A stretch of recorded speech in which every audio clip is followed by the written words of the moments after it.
Barba juga punya peran tersendiri ketika speech di dressing room. Dia mungkin lebih ke cara bagaimana bermain yang tepat gitu, yang benar.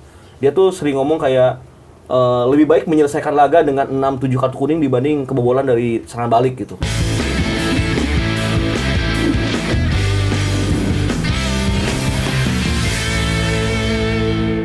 Ini menarik juga.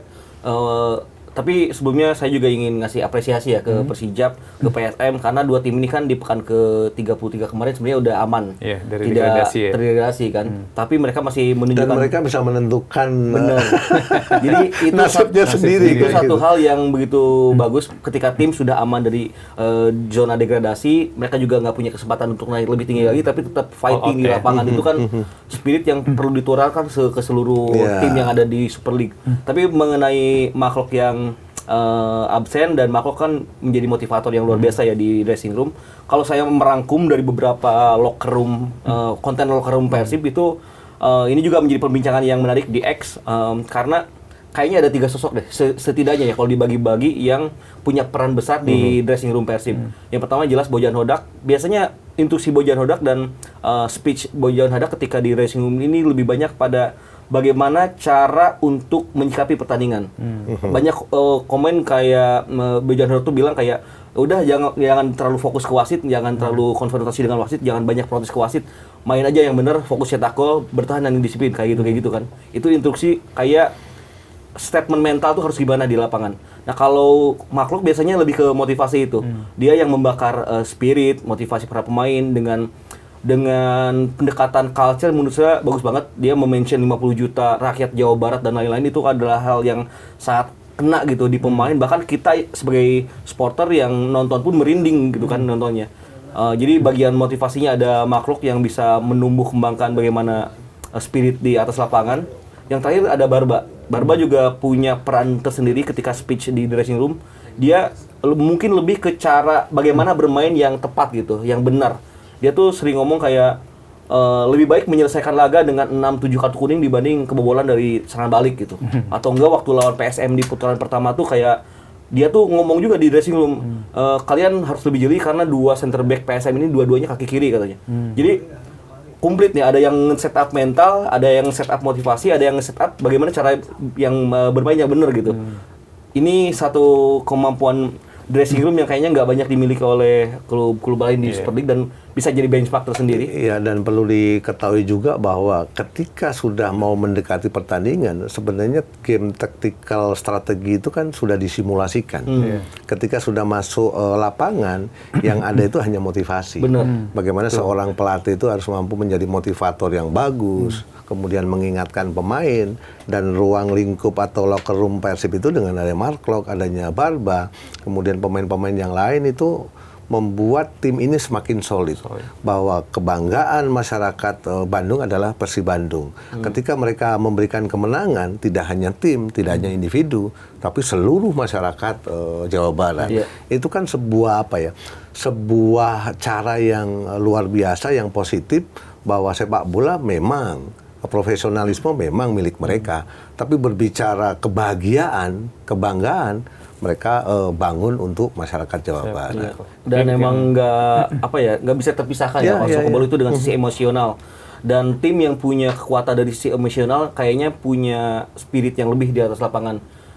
Kita bisa mention lah banyak tim-tim di Eropa juga seperti itu. Jadi yang membawa emosional kotanya, daerahnya itu kayaknya punya lipatan motivasi yang luar biasa. Mirip-mirip dengan Barca yang dengan Katalannya kan. Jadi benar-benar terbangun sehingga di lapangan tuh mereka benar-benar berjuang tidak hanya untuk menang tapi untuk para supporter mereka yang nonton gitu. Iya, dan sedikit lagi mungkin ketika John Herdman pertama kali jumpa pers mengatakan bahwa dia ingin membangun sepak bola dengan mengenali kultur, budaya, sosial Indonesia. Artinya apa? Tidak hanya nendang bola untuk membangun sebuah kekuatan tim yang bisa berprestasi, tapi bagaimana pemain pun diajak untuk mengenali culture Indonesia. Bagaimana mereka itu mencintai Indonesia. Dampaknya, dan John Herdman sampaikan adalah keberagaman itu akan menjadi kekuatan. Itu kan sebuah statement yang menarik, yang luar biasa saya pikir, bahwa para supporter Indonesia mau bobotoh nantinya, mau oranye, mau merah apa, semuanya difokuskan untuk hanya satu, memikirkan tim nasional.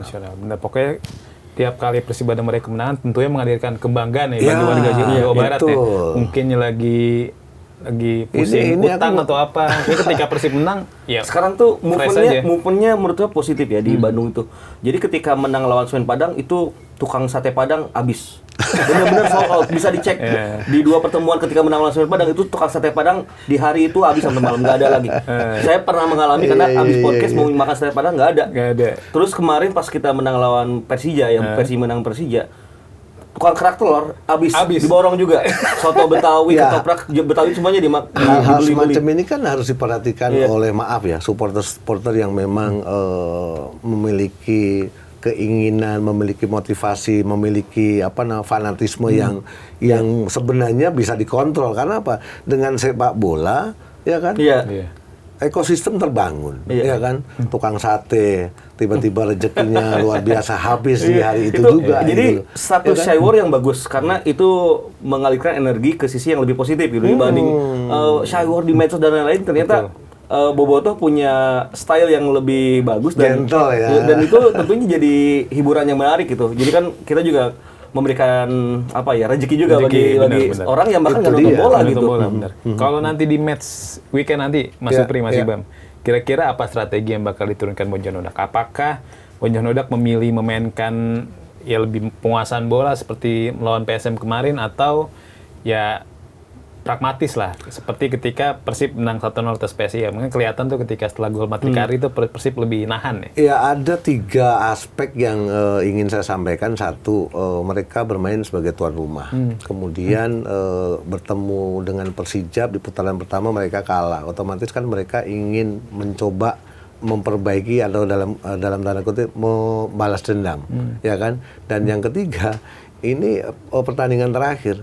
3 poin pastinya akan mereka membuat mereka itu pestanya itu benar-benar full gitu loh.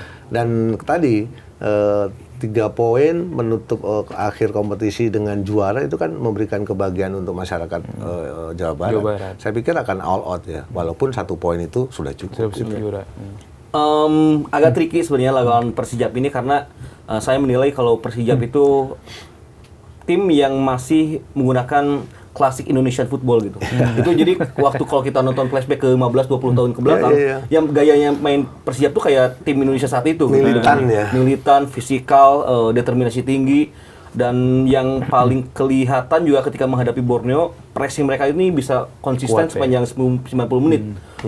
Itu bakal ngebuat Persib juga ter-challenge, tapi gua rasa kalau Persib ini bakal tetap ambil pilihan untuk menyerang dari awal, karena pilihan bagi Persib itu menang dan menang, nggak ada menang dan imbang sebenarnya. Kalau kalau mentalitasnya di set menang dan imbang itu bahaya justru. Dan rekor mereka di kandang juga sangat baik kan. Betul. Belum pernah kalah kan. Jadi emang perlu untuk ngambil inisiatif serangan dari awal, dan ya bagusnya kalau kita nyambung ke pertanyaannya awal, Klok nggak ada, gua rasa juga Putros semenjak bisa didorong ke situ kan. Bahkan sudah 2 bulan terakhir Putros itu jadi pilihan pertama di gelandang bertahan.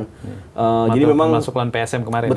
Betul, dan tidak ada kecanggungan gitu. Pemainnya saling bisa nutup ruang, dan sekarang kan kalau kita perhatikan itu Persib kayak punya single pivotnya gelandang bertahan Putros, 2 di tengahnya itu Tom Haye sama Adam Alis kan. Jadi double number 8 gitu. Jadi ini bakal jadi pertarungan yang menarik.